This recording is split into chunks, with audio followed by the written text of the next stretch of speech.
Hi everyone, thanks for joining our webinar today. The topic is finding fiber in a constrained land base. Our presentation today will begin with Sarah Eschpeter, who will discuss land-based reporting tools. Sarah is a professional forester and planning analyst with Foresight's Resource Management and Technology Group. And she specializes in strategic forest management planning and analysis. Following Sarah, we'll have Foresight Strategic Planning Forester and Analysis Team Lead Pat Bryant discuss modeled harvest planning. Pat is also a professional forester with over 30 years of experience in operational, tactical, and strategic aspects of forestry. So let me introduce to you Sarah. Great. Thanks so much, Carly. Hi, everyone. I'm Sarah, and I'm joining you today from our Salmon Arm office. So in today's webinar, we'll be highlighting tools and processes that have been proven helpful in finding fiber in a constrained land base.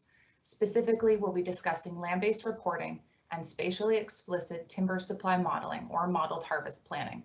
We'll be discussing these tools and helping you choose which might be the best for you, including a discussion around caveats and comparison of strengths and weaknesses. Then finally, we'll be jumping into a Q&A period. So as a forest planner, there's a wide range of key considerations that you have to acknowledge and address in development. You have to consider the economics, which might include factors, for example, such as haul distances or road building costs. Additionally, you have to consider non-timber resource objectives or values. Now, there's a wide range of non-timber resource objectives or values that are identified in a variety of sources, ranging from legislation, policy, plans, or other types of commitments. Generally, we can categorize these non-timber objectives into stand level and landscape level objectives or values. Stand level values might include, for example, old growth management areas, wildlife habitat areas, and riparian management areas, whereas landscape level objectives might include mule deer winter range, watershed disturbances, cereal targets, etc. Additionally, as a planner, you have to consider harvest profiles, looking to balance species harvest systems across geographic locations. And finally, you have to consider mill requirements, which may include trying to reach annual or quarterly volume targets, piece sizes, and log grades. The list goes on. So being a planner is extremely challenging from both a resource value and financial viability perspective. There's a wide range of resource objectives and economic factors that you have to consider and balance, which can make it challenging finding fiber in a constrained land base. Additionally, we're seeing these general trends where the land base is becoming increasingly constrained or tight as we've been developing in these areas for decades, and it's more important now than ever that we know the explicit condition of the land base prior to development. This, compounded by the impacts of forest health, such as mountain pine beetle and spruce beetle, as well as the impacts of wildfire, can make it difficult finding economically viable harvest opportunities across your land base. Now, this brings us to our guiding question for today's webinar. How can you find fiber in a constrained land base? So our goal here today is to help answer this question by discussing some of the tools in our toolbox to make the planning process more efficient and effective. First, I'll be discussing land-based reporting, what it is, the process, and how you might be able to leverage the outputs for your planning purposes. Then my colleague Pat will be discussing modeled harvest planning.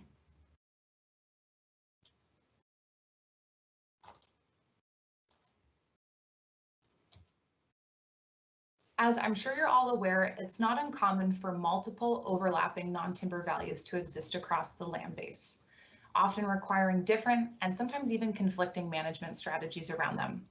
Now in BC, it's left to the hands of the planner to consider these objectives at the time of block development, whereas in places such as Alberta and Ontario, these are largely addressed in the development of 10-year FMPs or forest management plans.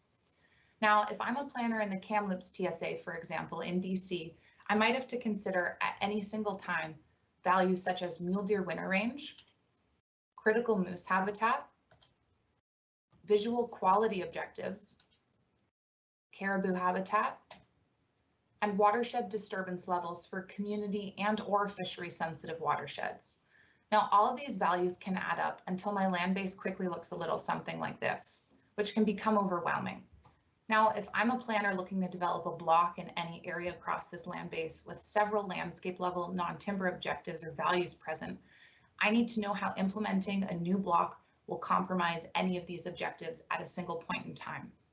Now, this is a good example of when the insights and products that an LBR provides might be of use to you. So what is land-based reporting, or an LBR? An LBR considers all non-timber resource values with specified and measurable results and strategies around them.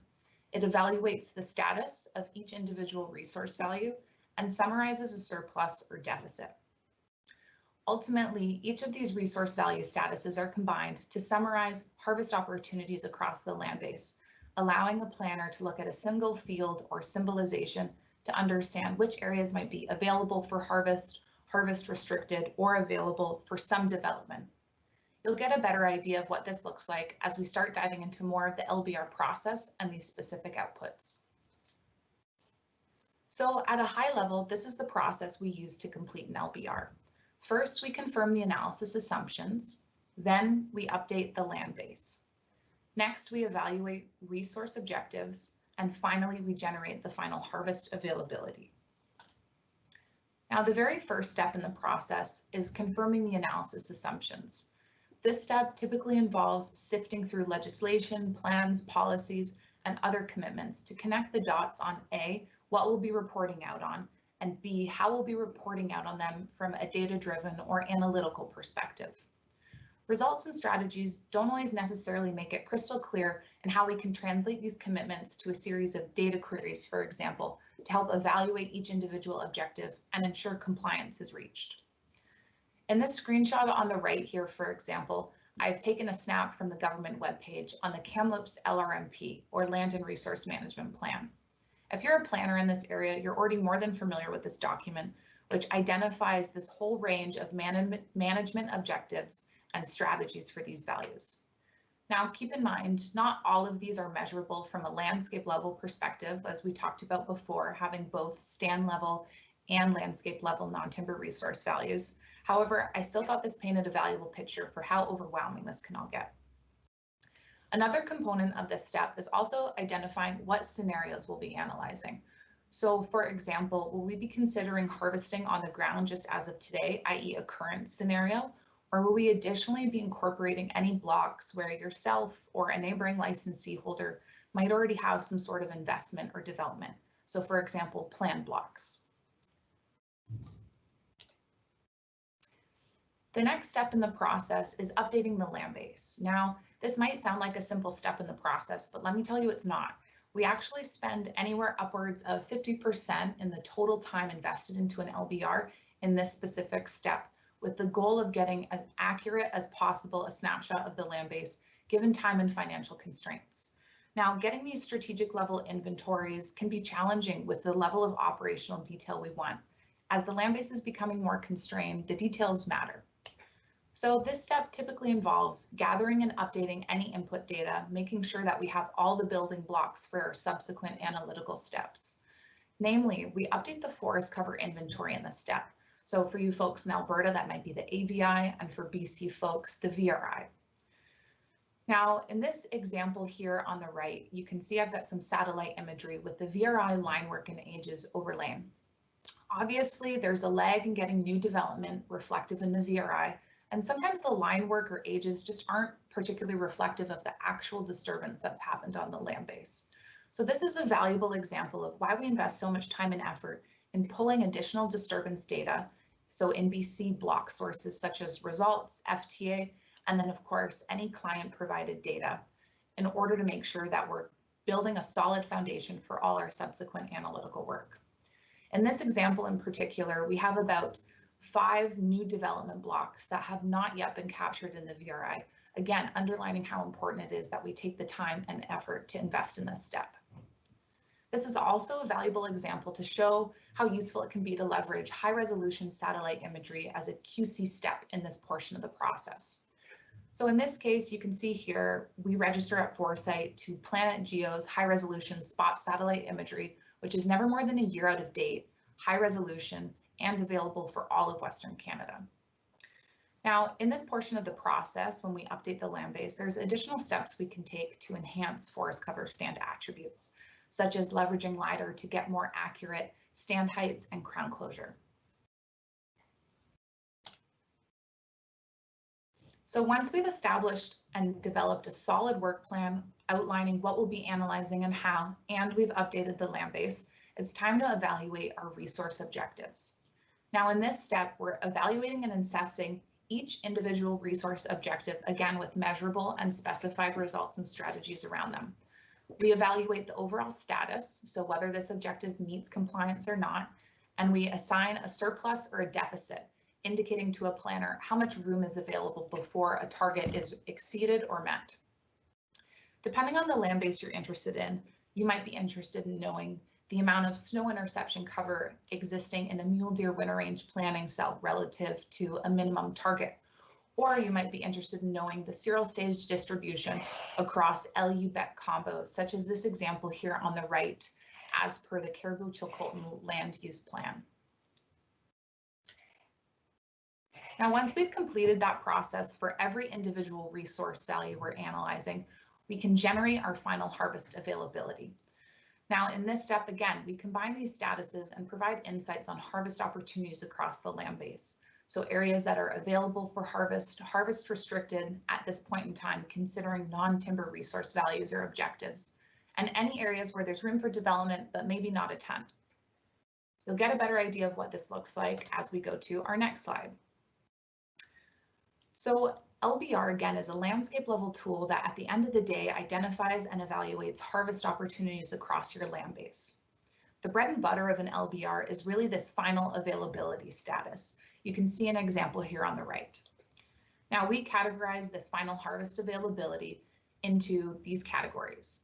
Areas that are non-forested, as shown by this transparent color. These might be areas that are outside of the crown forested land base, for example. Additionally, we identify any unavailable forest, so parks or no harvest wildlife habitat areas. We also identify areas that are harvest restricted, as indicated in red, meaning that one or more resource value is out of compliance and in a deficit relative to a minimum commitment or threshold. This yellow or orangey color indicates harvest potential. Now, this is a scenario where one or more resource value is technically in compliance with a legal target or commitment, but there's not a ton of room for development. Now, our intent here is to flag to planners a bit of a yellow light scenario where we're saying slow down, proceed with caution, and take a deeper dive. Then finally, we have areas that are harvest okay, as indicated by this green. Now, we've categorized them into non-merch, which is the light green, and merch, which is the dark green area, based on some general volume and age thresholds. But ultimately, this harvest okay is indicating that all resource objectives present that were measured in the LBR are in compliance and have sufficient amount of surplus to make it past our harvest potential area, indicating that there might be adequate room for development.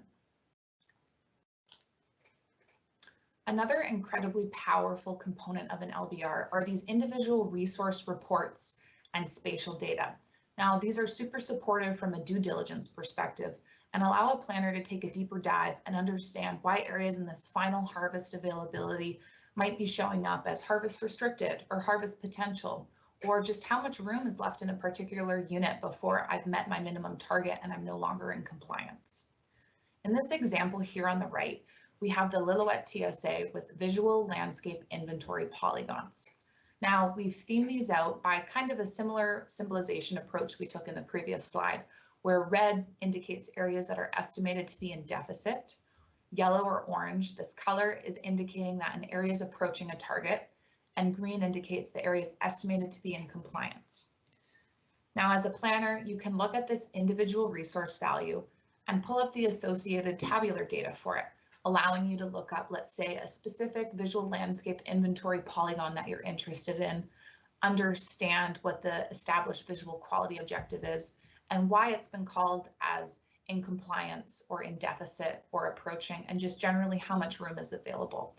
So this really gives you some more granular data to help understand why different units are coming out in the status that they are.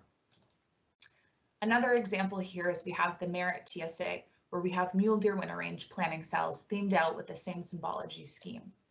Again, you can pull up the associated tabular data, and in this instance, look up a mule deer winter range planting cell of interest, understand the status, how much surplus is available, and whether or not, in this case, any recruitment strategies are necessary to reach compliance.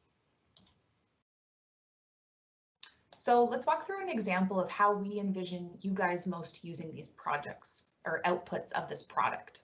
Now, ideally, you're leveraging these outputs in the early phases of planning or development and not using them to rationalize existing blocks. So let's say you're in early phases of development and you're interested in developing an area right around here. There's already a road network and the timber looks pretty good based on your LiDAR. Now, you've been a planner in this land base for a while and you're already well aware that there are multiple non-timber resource values present. So you start filtering through the LBR outputs to give you more information and help guide your early stages of planning before you invest in any time on the ground. Now, if you're leveraging our LBR outputs on one of our web map services, you're able to have these pop-ups enabled, which really highlight and summarize information that might be included in a tabular report and allow you to see it spatially at the same time. So you flip through these values and you quickly see that we have a visual landscape inventory polygon present across this area. Clicking to see my pop-out, I can see in this case that the established visual quality objective is partial retention. Now, using the government's guidelines on factoring visual quality into timber supply analysis, there's a no more than 10% of this polygon can be below a visually effective green up height, as that's been estimated from a planimetric view to be exceeding the target, or in this case, partial retention. Now, again, using this government document, we've calculated slope-weighted veg heights or visually effective green up heights, in this case, about 6.7 meters tall. In this polygon in particular, you can see is themed out by red with the general status of over the target that we're about 84 hectares in deficit, meaning that far more than 10% of this polygon is below that visually effective green up height. Flipping through other resource values, you see that we also have a mule deer winter range polygon. Now in this case, it's themed out as green or good in compliance, and we can see that this planning cell falls specifically in the moderate snowpack zone, where the target is to maintain at least 33% of the forested area in this cell as snow interception cover. In this case, we can see that we have over 200 hectares of surplus, indicating that from this resource value perspective, there's plenty of room for development. Now, you also see that the area you're interested in developing in falls within a watershed above the snow line specifically. Now, in this case, you see that we're in the Camus Creek watershed, which is not community sensitive or fishery sensitive and does not have a legal cap. But let's take a look at the ECA percents regardless. So the total ECA for this watershed is about 23%, and with the above the snow line percent at about 19%. And finally, you see that there are some moose management units in the general vicinity. Now, both of these units are themed out as they're in deficit. And to give you an example of if you're using the tabular outputs and not leveraging our web map service, you can pull up our tabular associated data and find the moose management unit of interest. In this case, the one on the right, closer to the area I'm interested in developing in, is moose management unit number 12, which I can see that I'm over or out of compliance, so in a deficit by about 8 hectares. Now, when I look at my final availability status for this area, I can see that I have a wide range of harvest okay merchantable and non-merchantable timber. I have a small sliver of harvest restricted area, again, as indicated in red, because of a moose management unit being in deficit. And this large swath of yellow or harvest potential is caused by a visual landscape unit polygon being in deficit, which in this case, the client chose to represent as a soft target. So if I'm still interested in developing in this area and I'm cutting into any of this yellow or orange harvest potential location, I know that I might need to take a deeper dive and perform, in this instance, a visual impact assessment. Now, a bit of a separate beast, but still a component of the LBR is patch size distribution. Now, this does not get factored directly into the harvest availability status that we create at the end that we've just shown. However, it's something that planners should pull up to help guide block sizes and shapes. So in this case, I've pulled up a portion of my tabular data from my patch size analysis, as well as the spatial.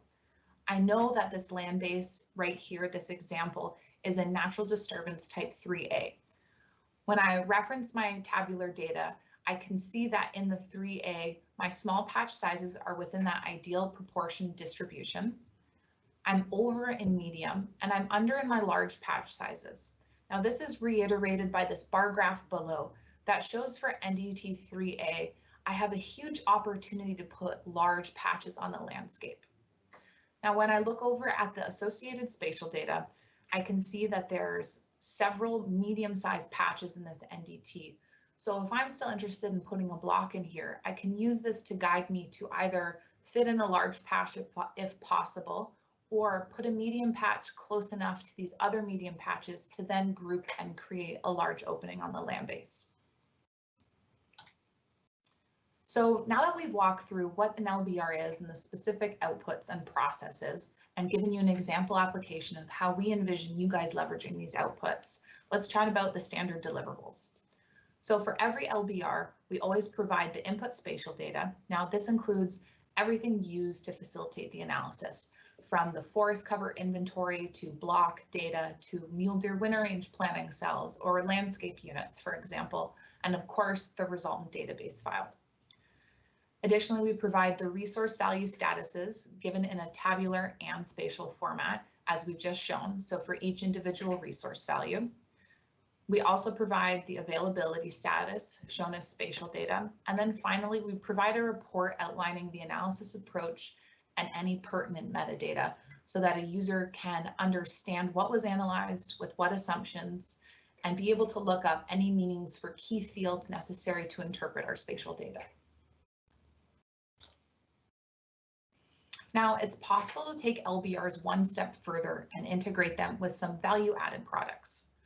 For example, we can integrate LBR products with timber profile analysis, taking the available timber as identified from the LBR, and then summarizing or theming them based on some candidate stands and client-specific specs, such as species composition or groups, volume classes, and harvest systems.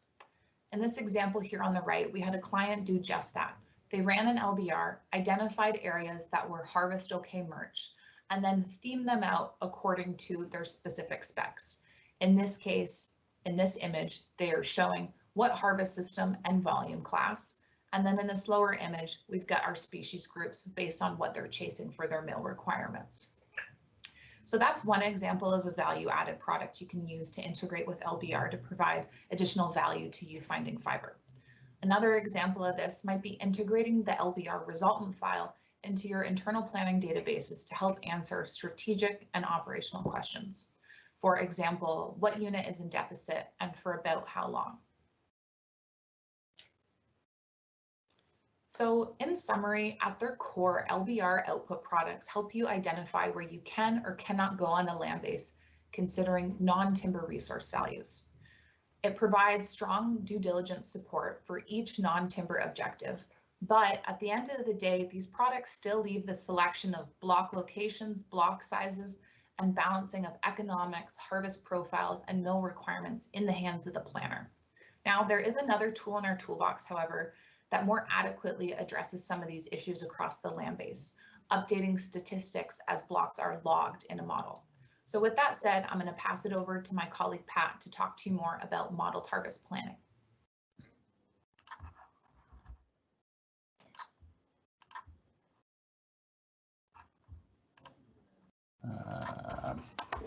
Thanks, Sarah. Hi, everyone, and I hope you're all doing well. I'm Pat Bryant, coming to you live from Salmon Arm on a pretty windy day. Fingers crossed the power continues to stay on here. We've had a couple brownouts already. I'll present this next section on modeled harvest planning and things to consider when choosing between the tools that we're describing today. Model harvest planning is described as spatially explicit harvest scheduling that identifies harvest opportunities over the next 10 or 20 years. It includes a suite of summary reports that characterize both the land base and the forest. Model harvest plans, the land base and the harvest. Sorry, I need to emphasize that. Model harvest plans are prepared using a forest to state model like those we use to analyze timber supply over the long term. Results from this tool supports planners by providing guidance to extremely complex planning process. But it doesn't end there. Candidate harvest openings developed through this process still need to be refined to include more detailed operational considerations. So we use Patchwork's forest estate model for these analyses. And to fully appreciate the benefits, I'd like to highlight some of the key aspects for this particular model. First of all, Patchworks develops a fully spatial solution, and this allows us to answer for any given period, what will the forest look like and what will the harvest look like? It provides good answers to very complex problems compared to true optimization model that calculates the best answer for a simplified problem. Patchworks considers multiple, often overlapping objectives by balancing targets and weights that are used to control the relative importance of each of these objectives. This model also produces standard and customized reports for a host of indicators. At its core, the model tracks detailed information on each stand, such as what is the stand comprised of and how we expect it to grow, how and when the stand will be available for harvest, which reporting units the stand is in, and how the stand can be grouped spatially. As it runs, Patchworks applies treatments, it assesses the management criteria, and identifies all our opportunities available to that particular stand. So it's not a black box, it's simply a way of organizing and accessing a lot of information, but at the stand level.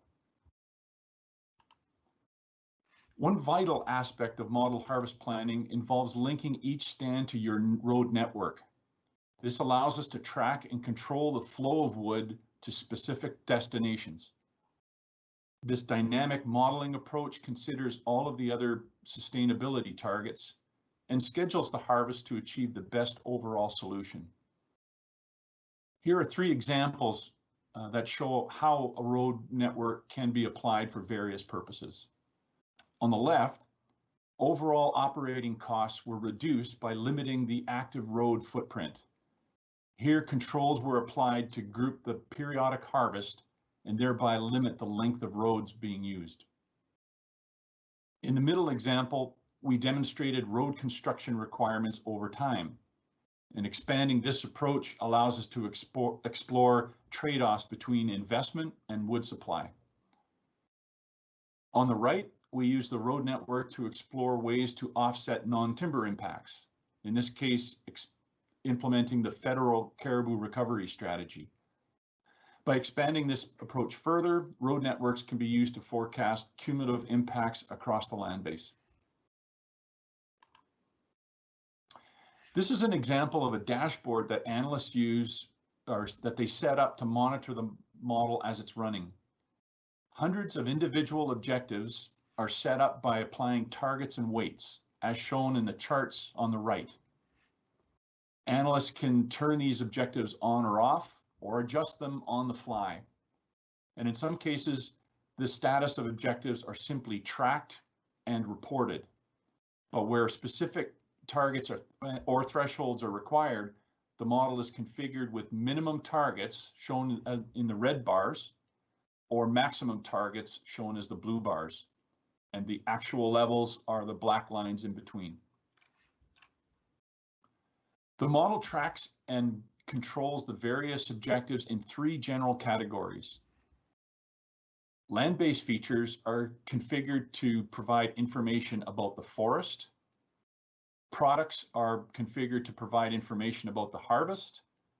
And routes are configured to provide information on the flow of products along the road network.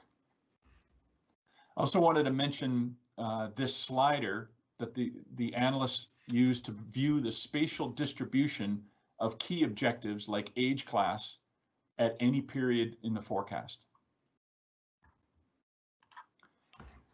Carrying on with how the model works, the Patchworks model continually tries to balance objectives to arrive at the highest weighted score possible from all of the objectives. As the model runs, it sorts through millions or billions of iterations until the analyst is satisfied that they've achieved an appropriate solution. With each iteration, the model selects a stand for treatment. It evaluates how well that solution balances the objectives across the planning horizon and within each reporting unit, so effectively over time and space. It keeps the solution if it's better than the previous one, and then repeats the process until any further improvements are no longer significant. Earlier, Sarah had a slide on the key objectives a planner must consider. We talked about economics, non-timber requirements, harvest profiles, mill requirements. Now you add the challenge of dealing with all the natural disturbance, and the task of balancing everything is simply not humanly possible, even for a planner like yourself. The model is just a massive calculator that crunches through all of these criteria to give us, to guide us where the best harvest opportunities are. Models are configured to generate standard and customized reports in various formats, and this helps us visualize the forecasted status of these key indicators. For example, we can effectively track and report the status of various harvest parameters at every period, in this case, the next 10 to 20 years. Reports on these key metrics are essential for developing and comparing scenarios. Now, the next set of slides briefly touch on the process for building the model, which is relatively straightforward. We collect spatial data and information to set up the modeling parameters. We build and run the models. We prepare and review the reports, and then we make small adjustments as required. This is relatively straightforward, but of course the devil's in the details. I found that just the exercise of documenting these details really helps provide context to the overall challenge of finding fiber. Like land-based reporting, most of the effort goes into building the model, goes into gathering the information. We work closely with planners to characterize the land base, operational assumptions, the objectives, and the scenarios.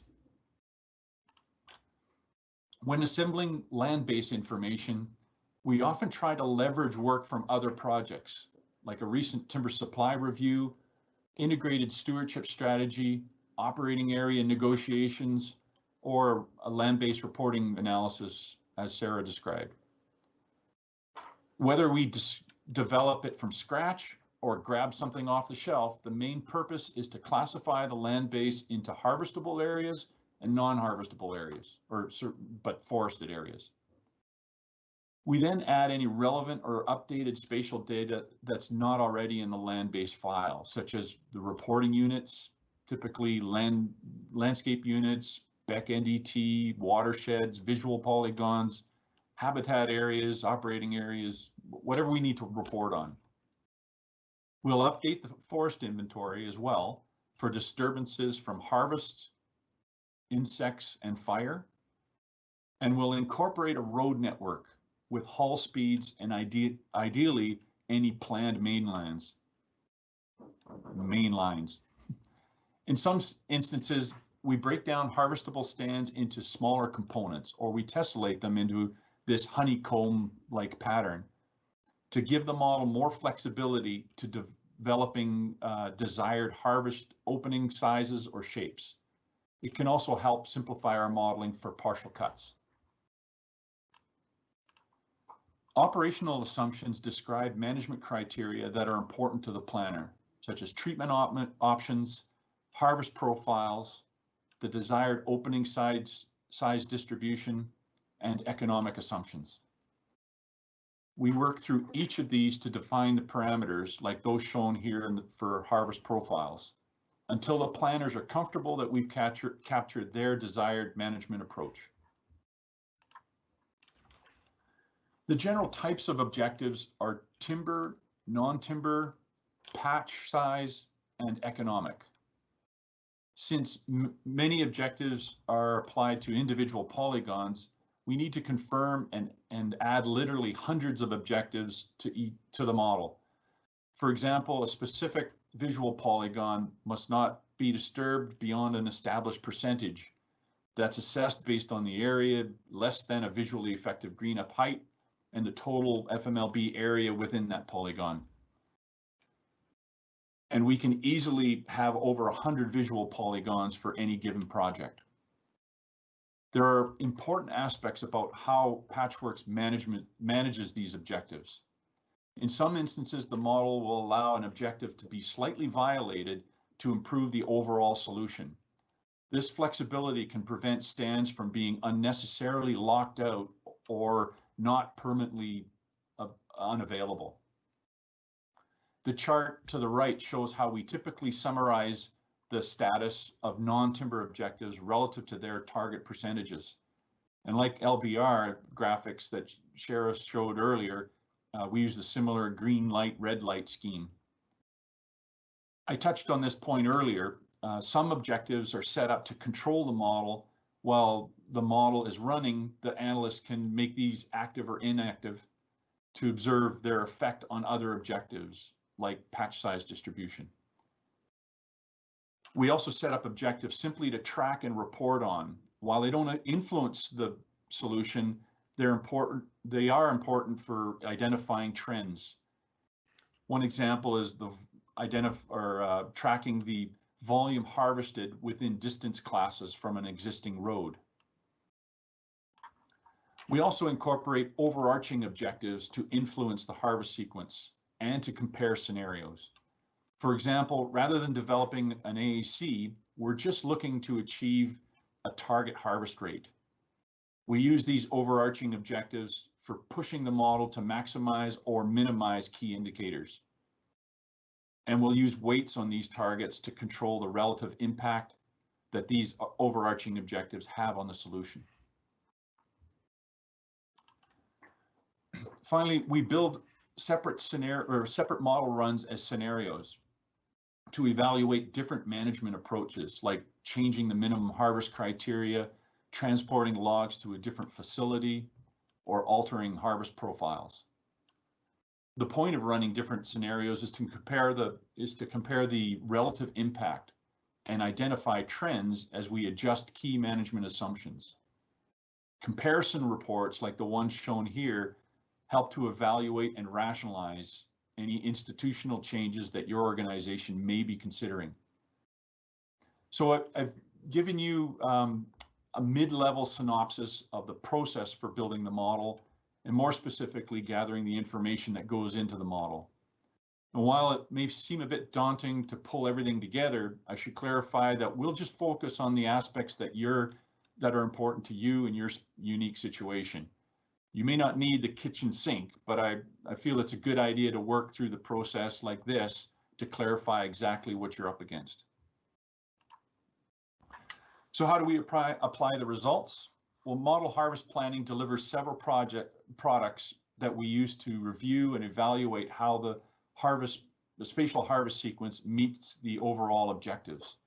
This usually includes maps and shape files of the candidate blocks, plus any other spatial information needed, tabular reports summarizing the results, a document that describes the process and outcomes, and hundreds of reports and charts that are generated by the model itself that you can easily access through your web browser. And we found that after reviewing the material, planners often ask us to refine assumptions or criteria to develop a more appropriate solution. Sometimes this can even lead to exploring completely new management scenarios that, now that the model is built, are usually pretty quick to run. So like Sarah did with the LBR tool, let's walk through the general steps in turning a candidate block into one that's ready for recce.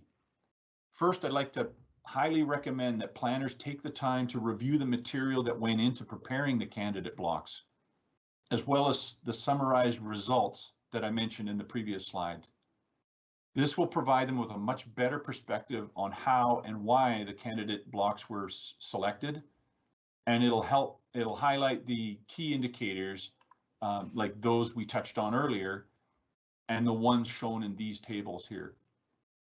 All of the material demonstrates how the model how the model blocks balance all of the objectives. We know that there's more detailed work to do on these new blobs that are scattered across the land base, but we also know that non-timber objectives have already been considered, so we can just concentrate on refining these shapes now. Looking at the candidate blocks at a larger scale starts to raise some operational questions, like why were these areas included or excluded? You know, what's the best way to access these blocks? And would it make sense to combine these blobs? This is where planners incorporate their local knowledge to refine the scheduling and the shapes of these candidate blocks. They'll include operational details that were not available in the model, such as slope and terrain features, control points for stream crossings or landings, road locations, deflection, yarding strategies, and even visual impact adjustments, just to name a few. I'm sure you'll agree that this step alone is challenging enough without having to figure out where to start. Now, ideally, this is where we can leverage the value of LiDAR enhanced data sets and tools. You might want to watch our previous webinar from June on maximizing the value of LiDAR for more details. Once this refinement step is done in the office, we're ready to schedule field crews. So ultimately, model harvest planning will effectively guide field crews towards the most appropriate stands for development. I've described the typical steps involved with building and applying this tool, but I also wanted to describe a particularly elegant approach to model harvest planning that switches a couple of the steps that I described. With this approach, planners start the process by preparing a true total chance plan that implements detailed operational criteria, ideally supported with LiDAR, and creates a complete set of blocks that cover all of the harvestable stands. This is not a trivial exercise, but in effect, we're already doing this for each of the blocks being developed, just one at a time. Our task then is to build a model that incorporates this total chance plan, the road network, and all of the various objectives and patch size requirements to develop the most appropriate harvest schedule over the next rotation, or even longer. This approach results in the best example that we've come across of linking operational and strategic planning within the same process. I also wanted to show you this one slide on how we leverage model harvest planning for folks in Alberta and Ontario who must do this as part of their forest management plan process and are required to harvest accordingly over the next 20 years. By structuring this planning process, we incorporate an effective feedback loop that leads to interactive planning. Interactive planning is a regular iterative planning process with detailed assessments of the plan blocks. We use secure web-based environment to post model results and provide planners with access to confirm and alter decisions, and then use this feedback to efficiently repeat the model harvest planning exercise. We're also working to develop this further as a collaborative planning approach that engages and encourages participation by a multidisciplinary team. So to summarize, model harvest planning is a tool that spatializes the harvest and provides valuable information to operational planners by directing them towards candidate harvest opportunities and confirming that the current harvest rates are appropriate. It informs managers by quickly delivering detailed forecasts of short-term timber supply to the mills, particularly as new requirements arise. And it provides strategic planners with a set of plan blocks or a tactical plan that can be incorporated as pre-scheduled harvest openings into long-term timber supply analyses. They can then be turned on and off to examine different scenarios. So we've introduced two tools that planners can use to balance objectives within our complex planning environment. With these tools, while these tools complement each other, each has different strengths to consider. And deciding which tool is appropriate depends on the planner's experience, their familiarity with the land base, and the management goals. This simple matrix that I'll present next compares key elements for each of these tools. Both tools assess and map current and planned status of non-timber objectives while providing direction on stands available and unavailable for harvest. Model harvest planning is probably less reliable as a due diligence defense and cannot easily model some forest attributes like crown closure. Licensee-specific requirements also makes this approach more challenging for collaborating with others. We also find that model harvest planning is less desirable for planners who are intimately familiar with smaller land bases. Land-based reporting provides a current snapshot, but does not consider growth. It doesn't compare, or it compares multiple block selection scenarios, provide guidance on how to achieve targets, or balance values with desired harvest profiles or patch size opening sizes.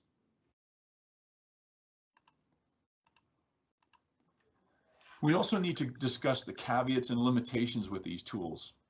Like all landscape level processes, landscape report or land-based reporting and model harvest planning provides a coarse filter, conservative planning approach.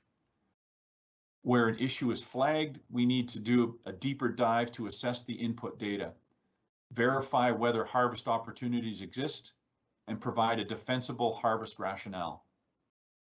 For example, where watershed ECA is flagged as being over its threshold, a more detailed watershed-specific analysis may be needed to look closer at the disturbances and the stand heights to assess overall watershed risk at a more operational level. Another example is where land-based reporting shows that a mature plus old cereal area for a unit is below its minimum target. Again, a deeper dive might show that there are plenty of mid-cereal stands that will soon contribute towards this objective. And at the end of the day, outputs from these tools are only as good as the input data. Unless clients have other data sources, BC's Vegetation Resource Inventory, the VRI, provides us with best estimates for key forest attributes for ages, heights, and volumes. While these estimates are typically reasonable across the entire forest, they're much less accurate as we zoom in at larger scales like landscape unit or watershed. We've mentioned that significant effort goes into updating the forest inventory for recent disturbances.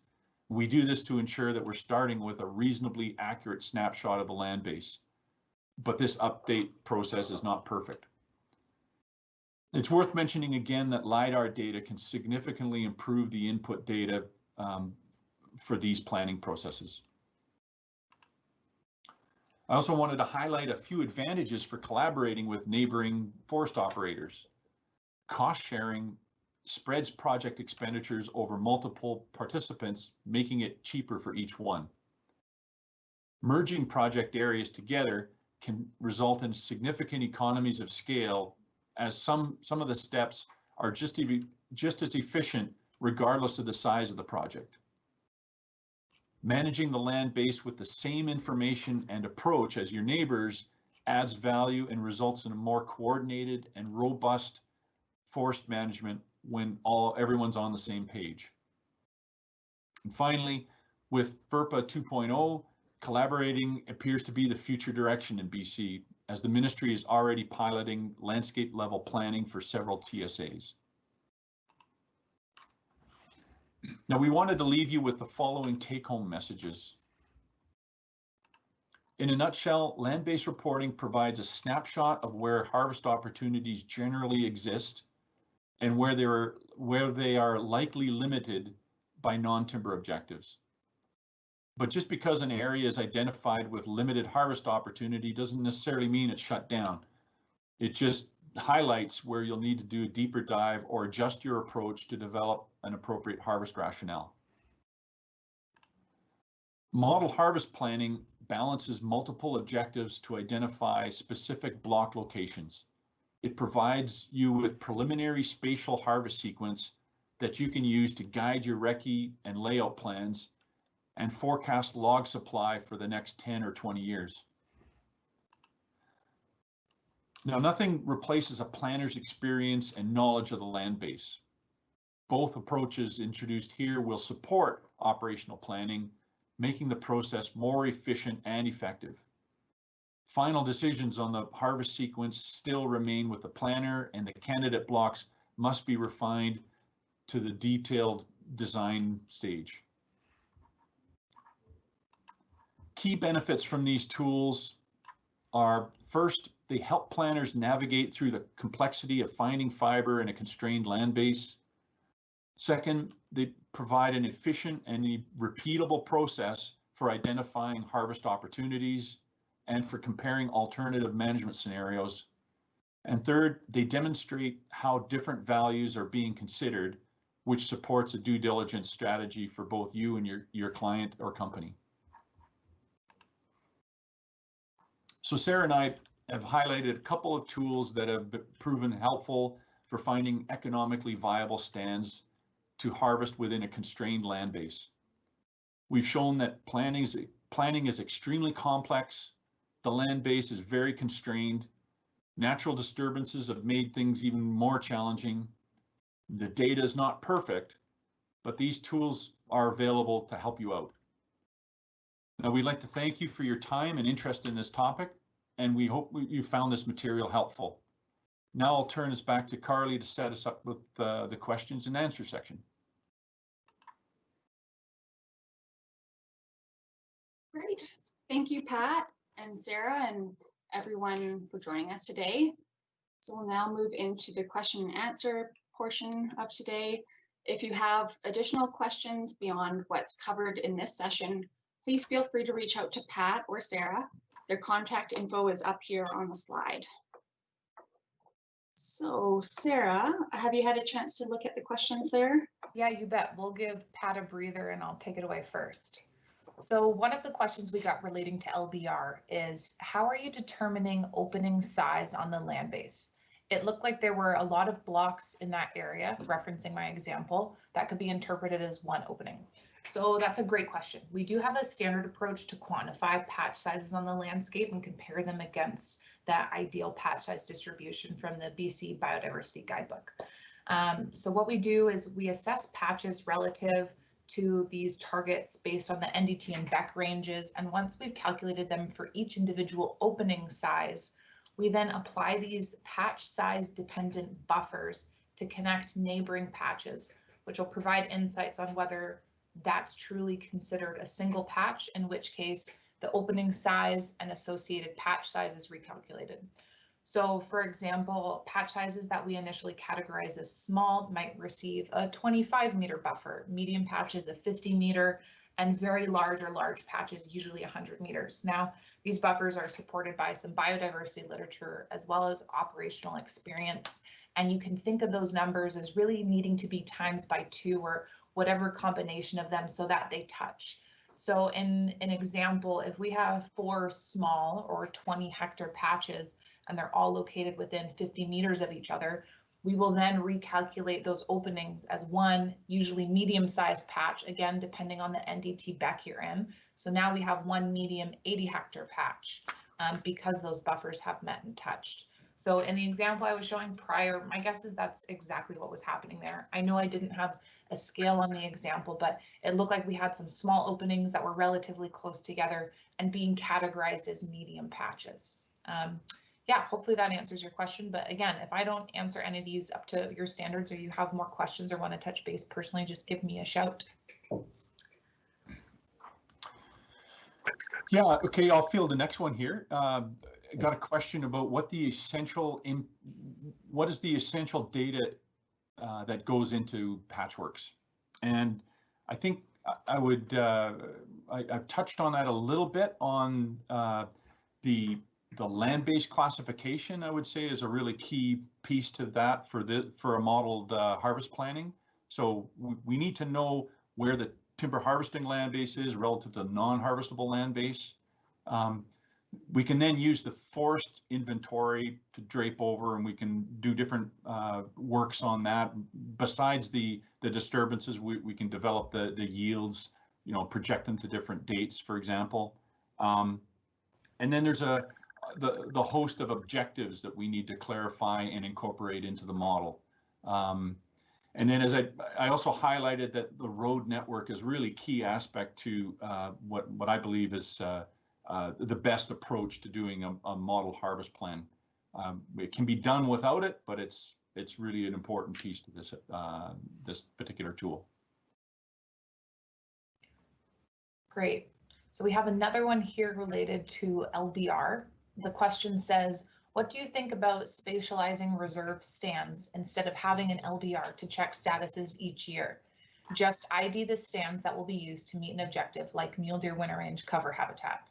So absolutely, that is a possibility, but that approach will only work well if you're truly the only operators within a single unit and there's no other forest health disturbances or wildfires. So for example, if you're looking to do that across an entire watershed for ECA, that's probably going to be really difficult. You're probably not the only licensee or operator in an area, and there's other people in those areas.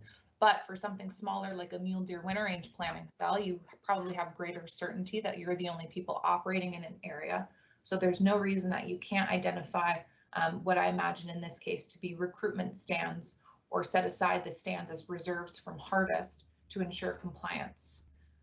Another example of where this approach might work better is if you're collaborating on an LBR with your neighboring licensees within an area of interest. Typically a TSA is what we've done in the past, where everyone's cost sharing into those. That way everyone's working off of the same numbers, and you could probably better identify reserve stands and have confidence in them that they're going to help meet these targets or thresholds, and that everyone will respect them as reserve stands instead of someone else maybe going and finding them and harvesting. So that's kind of food for thought from there.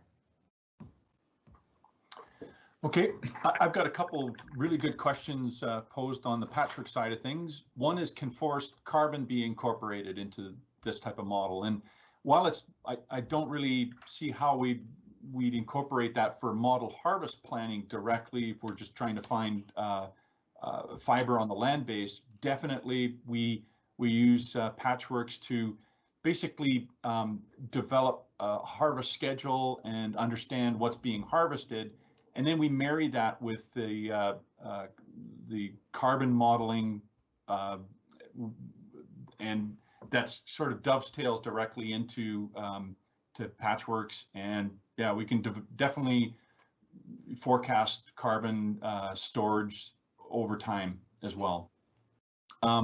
There's another one here too. Are you able to use LiDAR 1 meter resolution in the model for determining conventional cable ground, or only trim 25 meter resolution? Yeah, by all means, we'll use the best data available to try to represent the land base as you know, as general or specific as we can. The reason why I mentioned general or specific is because if you've got 1 meter resolution, you can really end up with a lot of different slopes that don't really make sense. So you need to do a little bit of artistic or massaging of that information to get what you're looking for in terms of where are my cutoffs for winch assist or cable systems. But that's a very important component to this. Great. Another question for LBRs. Well, maybe in general. So Pat, I'll answer this and then you can take a stab as well. So this question says, how can we get to a place where the inventory is good enough to make detailed assessments at the landscape level? That's a great question. So like I said, we put significant effort in updating their VRI. It's no surprise, it's not always accurate. I think a lot of these issues stem from the way licensees are submitting block data, reserve data as well. So for example, it's incredibly difficult to identify stands that are partial cut versus clear cut. That's something that's submitted through results, and that's more difficult to track down than it should be. Additionally, with reserves, based on whether they're group or dispersed, that can also sometimes mess up the way we're updating the forest cover inventory. Additionally, I think I'm putting in a bit of a plug, but I think it'd be fabulous to leverage LiDAR province-wide to help enhance some of these forest cover attributes. So for example, there's a bit of a cutover lag where when new block is developed, things such as crown class closure might not be updated, but usually ages and the line work's incorporated. So I think there's a lot of different directions we could go to help make it better.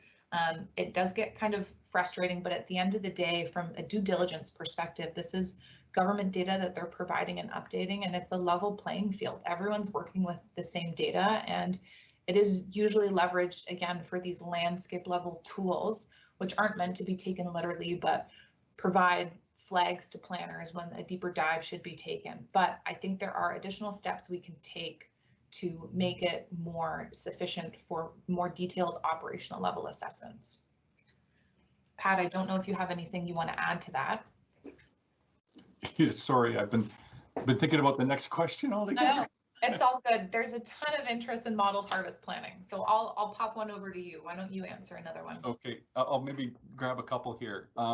Yeah. One of the questions was thoughts on how to improve the resulting blocking to be more realistic. Outputs are often too highly fragmented, and boy, this one is really near and dear to my heart. It's something that I mentioned in it very quickly in the slide about the tessellating or breaking the harvestable land base into that honeycomb effect. And what that does is it gives the model more flexibility to group or blobify, yeah, that's a word, these blocks into something that's more realistic to you. And I mean, that's one of the biggest power of trying to spatialize the harvest, is that reflects also to the actual harvest rates, right? Certainly we could scatter the harvest all over the place, but if it's not realistic and we need to group it, it'll probably come as a price, with a price that the harvest rate may need to come down the more we try to generalize these. So just be aware that that's the other side of that particular issue. Definitely something we've been working on and continuing to improve. I think we're in a fairly happy place right now, but when we first started these types of exercise, it was one of the key elements that we knew we needed to overcome. There was also a question on, is there an economic component for like maximizing stand value or minimizing logging costs? And absolutely, I mean, that's one of the biggest, I think, keys. One of the biggest reasons why we'll incorporate the road networks is so that we can incorporate hauling costs as one of the biggest variables between that that are incorporated in the economic valuation for the net stand value. And then what we'll do is we can basically track the net stand value, the total net stand value over that entire period, and get the model or set the model up as an objective to try to continually push that while we're trying to juggle all these other objectives on the landscape. So economics, definitely, if you're thinking about doing a model harvest plan, the more you can work with your accountants to try to nail down, what are my costs, my average cost for harvesting in this system or that system, what are my costs for road building, maintaining, all that sort of stuff. If you can nail those down, I'm sure you do already, then that really helps us building these types of models. Great. So there's a question here. Do you ever use drones to fine-tune stand info? So for these landscape level tools, we haven't really used drones to fine-tune stand info. Often we're leveraging LiDAR. And again, this all depends on the granularity and the level of detail that a client wants. So at a landscape level, that might not be necessary, but if we're doing one-off or more detailed operational analysis, maybe the LBR flagged that an area's harvest potential and we want to take a deeper dive, it's possible to incorporate any and all data. Really, the opportunities are endless. Typically when we acquire LiDAR, though, I don't believe it's on a drone, it's anchored, or the platform is on a plane. But there's no reason we can't use drone data to help us kind of fine tune the stand info. Again, it's just something that personally I haven't done and I think would be for detailed analysis more granular than a landscape level scale. Okay, I got a couple more here. Could a TSR process use patchworks to calculate an AAC? while also showing the AAC is meant to come from the next 10 years? Or does it need to be a separate, more detailed process? In our opinion, Patchworks is the model. I think it beats all other models hands down. And definitely it's one that's accepted by the ministry. They have licenses, but I don't think they actually use it when they're doing timber supply analyses for TSAs. We typically use that for this model for tree farm licenses, community forests, any place where we need to do, where we need to grow stands and understand what's going on. I believe Patchworks is the tool. And can we incorporate these? Yeah, definitely. So if we've got a model harvest plan, we just pre-schedule it into the timber supply over the analysis over the long term, and then we can either turn it on or off and look at different scenarios. It gives us a lot of flexibility for that perspective. There's another question on can you use the tool to optimize a value other than timber? For example, I wanted to get a better picture of the amount of recreational trails in the area. Can I run the program and then build further trail network around that and then apply my roads and cut blocks to that strategy? That's a head scratcher, that one. Answer your first question is absolutely. Basically any objective that you can that we can represent on the land base, and the example I'm thinking about more is we can set up the model and think of it, flip it around completely. We can try to we can use the model to optimize where to reserve, where to not log.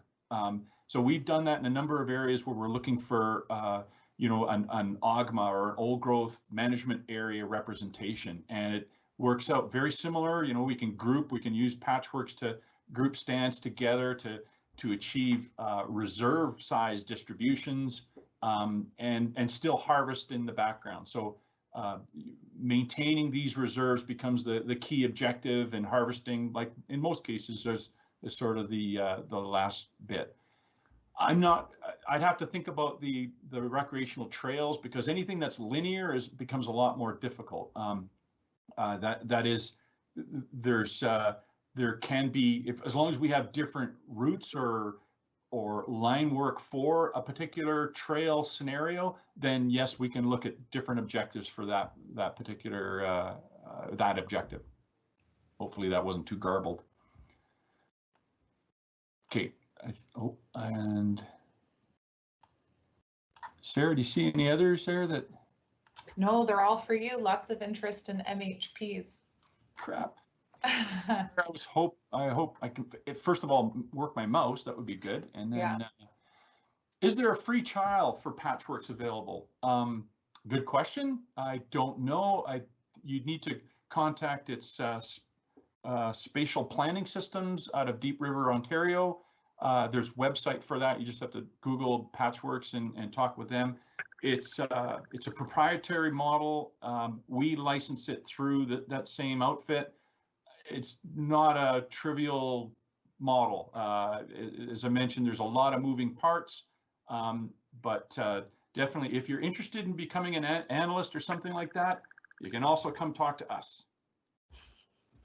In terms of one analysis for, okay, I'm just going to read this one straight out and try to answer it.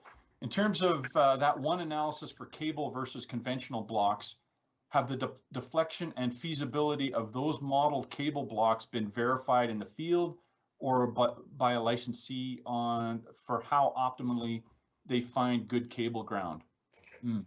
So yeah, generally we would feed the ground as being either cable or the land base as either cable or ground systems, or even heli systems on the coast. We would feed that information into the model. So I think what we're referring to here is more of the pre-analysis that needs to take, whatever digital elevation model that we've got and break that land base down a lot better.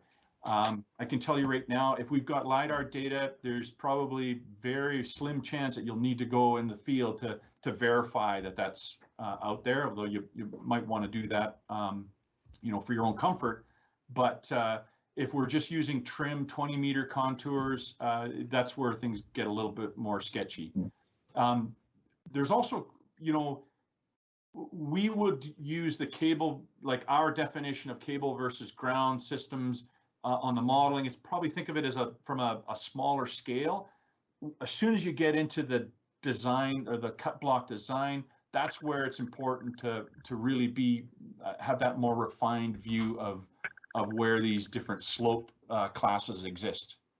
And then, yeah, deflections. Again, have a check out the how to maximize LiDAR, the value from LiDAR products. I believe they touch on those types of things, and they do a lot better job than I could ever do in this discussion. Great.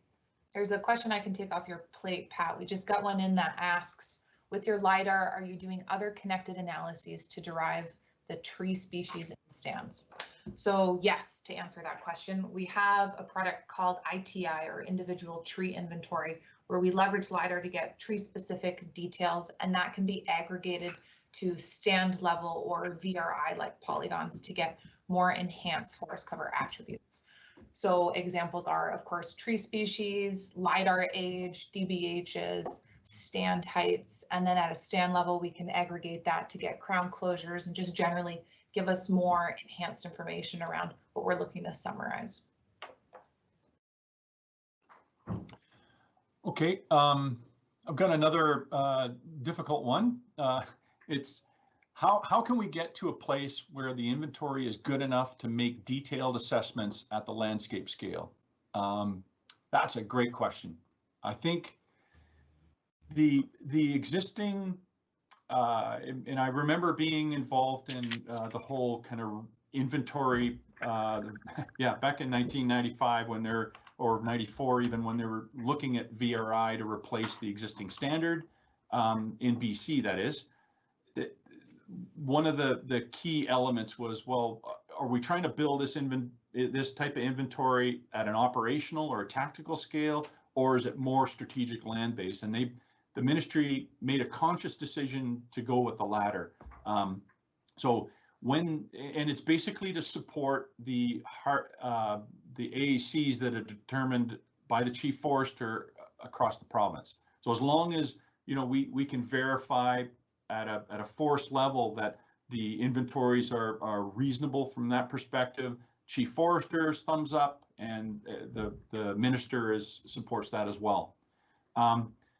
As we start zooming in and trying to do these types of analyses, yeah, that's where it becomes a lot more difficult, as both Sarah and I have touched on.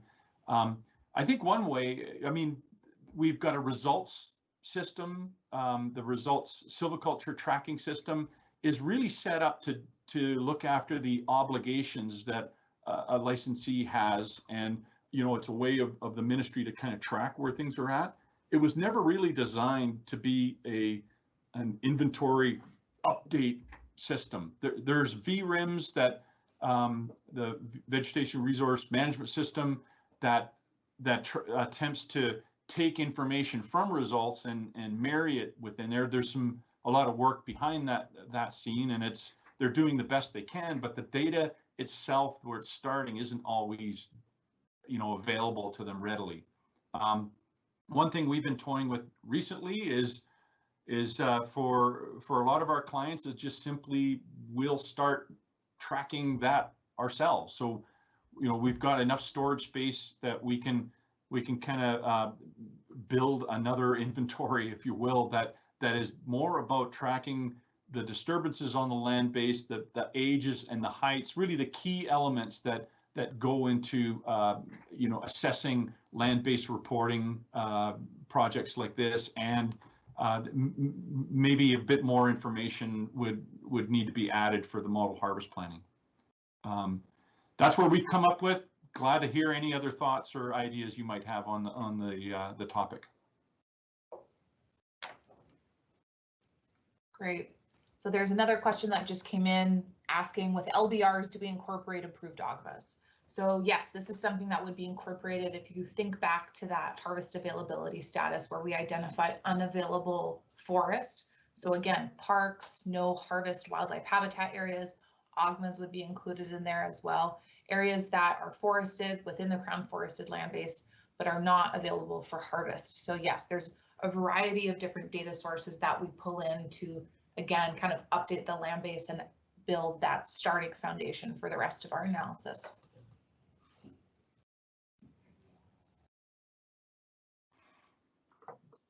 So I believe we've addressed the questions. Pat, did you see any others there for you? No, I think we've got Sarah's touched on all these other ones there. Yeah, I think we're good so far, unless anything else comes in. Wonderful. And of course, you, hopefully you can still see the screen that has our contact information. Please reach out if you've got any other questions or ever want to talk about you know, these types of tools in more detail. Wonderful. Thanks, Pat, and thanks, Sarah. And again, thank you everyone for joining us and for the questions asked. As Pat mentioned earlier, we held a webinar this past summer on maximizing value from LiDAR investments. If you're interested in viewing that recording, please reach out to me, ccdrew@foresight.ca, and I'll send you that link. Otherwise, thanks again for joining us. Have a wonderful day. Thanks, everybody. Stay safe. Thank you. Bye, guys.